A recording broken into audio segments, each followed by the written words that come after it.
So you guys may not realize this, but there's a free to watch movie section here on YouTube, and the movies are ad supported, but they're not too brutal with the ad placements. It's not like watching your average vlogger who has to put like 4 ad breaks in a 15-minute video. It's not that bad. Anyhow, I watched from 1990 Navy SEALs starring Charlie Sheen and Michael Biehn. Make no mistake, Michael Biehn is the lead of this movie. He's the one who gets the girl. He seems to have a more personal connection to the plot. And Charlie Sheen is sort of this brash guy in the Navy SEALs unit. At any rate, there's a rescue attempt offshore, and this Navy helicopter gets shot at, goes down off camera, and the Navy SEALs are called in to mount a rescue, right? Well, it's kind of interesting because there are 3 Navy SEALs in this movie who were in The Terminator. There's Michael Biehn, of course. We had, Punk number 1, Bill Paxton, and also Rick Rossovich, who was in Top Gun. And I kind of feel like this movie wants to be Top Gun. It just doesn't quite have the stylistic gravitas to pull it off, really. There's not enough scenes shot in a kind of silhouette, high contrast look. A lot of it looks fairly rushed. The action in it, it's there, but it's not that memorable. So anyhow, we have the SEALs come in. They shoot up the bad guys, all this stuff, right? Charlie Sheen's doing some hot-headed stuff, comes across some Stinger missiles, and doesn't blow them up. Instead, everybody escapes, including Bill Paxton, who plays God / Dane. I guess would be his last name, Dane. His call sign out there is God, and he's a sniper. He's just kind of in there a few touches here and there, but basically the whole movie comes down to, because you guys didn't blow up those missiles, we now have to find out where they're moving them and go back and get them again. So the whole movie could have been taken care of in a couple seconds early. Not the strongest way to build a movie, guys.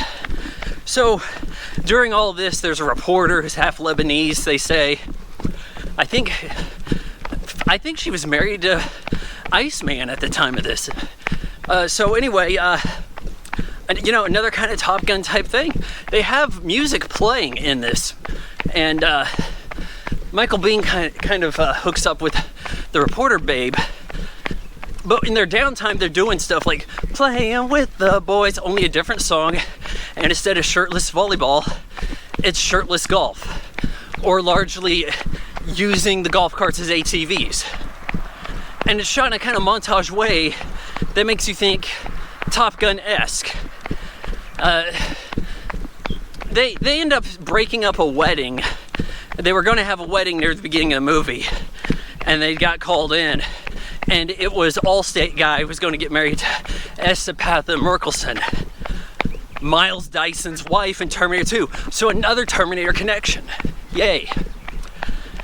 And they never get married. Instead, when they go out again, he gets killed because Charlie Sheen had to be a hothead and draw fire. And then they have a sad moment. She complains she didn't get a flag at the funeral. Michael Biehn simply says training exercise death, which makes you think a lot of times when you hear training exercise, not actually training exercise. Must be the umbrella blanket term for all the sortie deaths for Navy SEAL and other Tier 1 operators, right? So, my sunglasses kind of restricted my nose pathway. Came at her with a bit of a slight runny nose, a bit of a sneeze. Any rate, we have another little mission they got to go out on. They're bringing in intel. Now they know where the missiles are, and they're in the middle of the fight. And things get a little too jokey at times. I think this works better if you take it very seriously. What was that Navy SEALs movie? I reviewed it. It was really forgettable, but it had all non-actors, all actual Navy SEALs. That's a scenario that took it pretty seriously, but it didn't have good acting. On the flip side, Black Hawk Down, the finest modern war film I know of, has quality acting in a serious scenario. These guys run around without helmets so you can identify them. Charlie Sheen is not moving like a Navy SEAL when he's shooting guns and stuff. Man, I am running a lot more than I bargained for out here. To top it off, there's just like casual exchanges of dialogue with the gunfire and some silly deaths. Some guy talks to Michael Biehn and he shoots him. Boring conversation anyway. Like, what the hell?